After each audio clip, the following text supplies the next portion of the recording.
Omar, Happy New Year. Happy New Year to you. Does a party consider protecting some of its own in the House of Parliament? Is that something that comes up during discussions, or is always a no-no? Well, thank you, Maru. I think it's a very tricky situation because if you are doing a democracy, you must be seen to be doing a democracy where the representation of the people emanates from the people. So the people choose who the representatives are. So you allow that at the party level as much as at the national or the constituency level in the national parliament elections for parliamentarians. So you can't short-circuit it.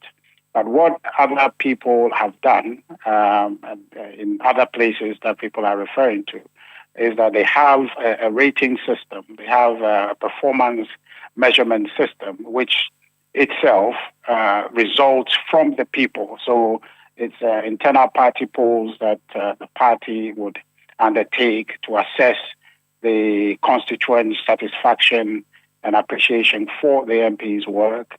And then on the basis of that, know that if they put that candidate up again in another parliamentary election, the constituents will support him. The constituents will work for him to generate the vote in the constituency to win a competitive election for the party to have a representation in that constituency. So it's a party effort. So there are two distinct issues there. The principle must be clear that if you are operating a democracy, then it must be a democracy through and through. The second suggestion where it's like, okay, well, we have good materials. And I agree with the suggestion that Honorable Chairman Zabosu, Joe Wise, Atacha, Tambuchi, even Kennedy Japan, for example, because of his presidential bid, Joe Gate, because of his presidential bid, are out. Kwesiamu Akwata, for example, I mean, individuals who have been there, they've got lifetime experience. Carlos Ahinkra, for example. These are individuals that perhaps if we had some internal measure of performance and satisfaction with their constituents. Because, Umaru, when this election is said and done, you would find out, let's say, for example, an MP that would win, okay? You see the people who would vote for him are from the constituency. So let's assume that before the primaries are opened up, based on a suggestion to protect, then the party undertakes a certain internal poll to see that in Asante Achimagogo, for example, which is the conversation, the MP's conversation we're having, that constituency, about 60% of the constituents said they are satisfied with the MP's performance. That's a constituency, if we had that system, the party can say, look, this is a constituency we are not going to have primaries because out of 100, 60% of the people are satisfied with the MP's work. And so if anybody contests him, it's not, there's probability of the person winning is minimal. So we can do that. So it will not be protection in the sense of the word, but it will be trying to create competition for the MPs among themselves to save themselves this open primaries by performing and serving their constituents more effectively so that they don't get exposed to this open contest. But for me, the principle must be clear that we are doing democracy, and unless we have this second layer to ensure that the constituents will tell us beforehand that this is the man we want, the open democracy is for everybody to go and contest and have the constituents elect the best is the way to go. But I tell you, I am worried about the state of our bench and potentially some of the senior ones or parliamentarians who might lose their seat. That will cost us in terms of experience. I'm thinking here about an MP, Honorable Esla Usu, for example, now looking at the giants who have left, who would be our front bench, I'm thinking about the information minister. I'm thinking about the Minister for Energy. I'm thinking about Minister for Education. Serious people in Parliament who can get us to be able to lead the debate for us in Parliament, exposed to some of this context. I think that the idea that we'll find a way and get a system to make sure that we create not protection, but create a positive incentives for MPs to serve to the best of their abilities, their constituents, so that they are exempted from some of these things will be a good system for our party to ensure that very effective individuals, such as the 18 that have left and some of the ones that I've mentioned, are not exposed to these wholesale primary elections. How do you think the solution can be? Because there seems to be many views towards the idea that if the guy is so good, protect him. And there's another school of thought that these 18 MPs who have decided not to contest again may possibly not be doing it because they're tired of parliament, but because they are worried that there's someone stronger and richer in their constituency who's going to remove them. In such instances where we have people, for instance, from the establishment, from the presidency, going to contest MPs in the constituency who have been busy working. In fact, there are even allegations that the presidency orchestrates the removal of some of the MPs. These things, can the party, crack the whip on that?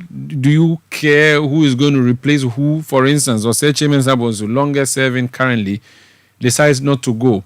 Do you as a party think of who replaces him in that constituency, or so far as an MP representing, you don't care no matter who it is? Well, Omar, the nature of democracy is always competitive. So the idea that somebody will compete you, whether somebody is supporting him or not, that really is not material, because the rest of it is speculation that, this person is orchestrating this. People say that because they feel they have a competition. But that's not, for me, what we should pay attention to. Otherwise, if we're paying attention to that, Omar, we will then be redefining democracy our way. It is for people to determine who their leaders are. So at base level, you open up for people to decide. So that should not be a thing that anybody is worried about. But I get the argument, if we're saying, which I agree with, to say that we have very effective people that for some reason are not going. Okay, 18 of them. I'm saying I have not heard from them to say that is because I cannot stand any competition coming. That's the reason why. Because I know, for example, Nabot Dambuche, for example, cannot say that somebody, you cannot say that somebody intimidates him out of contesting. He may have made that decision himself, and I understand in his constituency, somebody he's nurtured, somebody who works for him, somebody he's confident in is who the constituency is supporting or who is likely to win to become the MP in his stead. You cannot say, Honorable Chairman Sabonsu is being intimidated out of it. Or Joe Wise is intimidated. These are individuals of repute, of capacity, and of strong public acceptability that any day, if they want to run, they'll run. But in democracy, there's no guarantee. You cannot say that I am the man and I must be voted for. That's why it's a democracy. It's a choice of the people. And at the end of the day, the people must be allowed to make that decision. So I'm saying, for example, the allegation that somebody is orchestrating somebody out, that is just talk for people because maybe one thing is against them or the other. That should not be part of the conversation. But is it the expectation that a party should create a certain system? I think I agree, but my worry for that suggestion would be, what system is it? And to what extent is it going to impact the basic allowance of democracy to prevail? If it is a system and arrangement that will affect true practice of democracy, then that will not be the system we want. But if it is so that we can drive a certain performance, and so that we can have beforehand this constituency, the people determine we want Mr. A. And so therefore allowing a contest for the sake of democracy will be counterproductive because the people have made their choice in principle, then I think that's the way to go. And we can implement that to drive positive output amongst our MPs. But right now, Omar, I will admit to you, I'm worried in this contest to say that if any of our sitting MPs don't return, will struggle because the class of MPs that would have in the 2025 parliament, that will be the 9th parliament, I suppose, that would be very difficult for us to have the bench be solid as we've had it, or the NPP would like to have it, to be able to push government agenda. Because I know you know that we're winning the election on December 7th. Finally, what's happening in Asante Achim Central? Do you have a comment on that? That your one of your aspirants there was arrested by the special prosecutor yesterday, and the allegation from his side is that he was reported to the OSP by the incumbent MP. It looks like an ugly scene in there. Do you have a comment? Yeah, certainly, Omaru. I think that the special prosecutor is working. We want him to work. I support him to work, but he needs to sanitize his approach a little bit.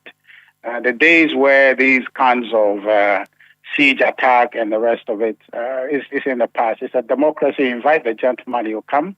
Whatever the concerns are, I think that you can have a civil democratic conversation about it. You have done A, B, C, D, and we think that is in contravention of the law, and have a conversation on how to deal with it. But these kinds of populist invitations or attacks and the rest of those, I think that they are a thing of the past. But I from what I understand, the gentleman has gone there, maybe acquitted himself to the satisfaction of the OSP. I don't know the next stage of that, but my understanding is that the issue has been dealt with. It's all for the best of our democracy. We'll encourage all the institutions to work, but they must understand that they need to sanitize their approach so they don't create these public spectacles, the appearance of something that has happened, which perhaps may not be the magnitude the process of the invitation will generate for the public. It creates a very negative, public perception of the individual and of the process. So I think that I'm happy he's gone home. If there's any further investigation, that should be done. But a special prosecutor should sanitize the way he does his work. Thank you so much for speaking to us. Richard Ahiagbah is Director of Communications of the New Patriotic Party. Eyewitness News. Be there as it happens. The wait is over. It's the Clash of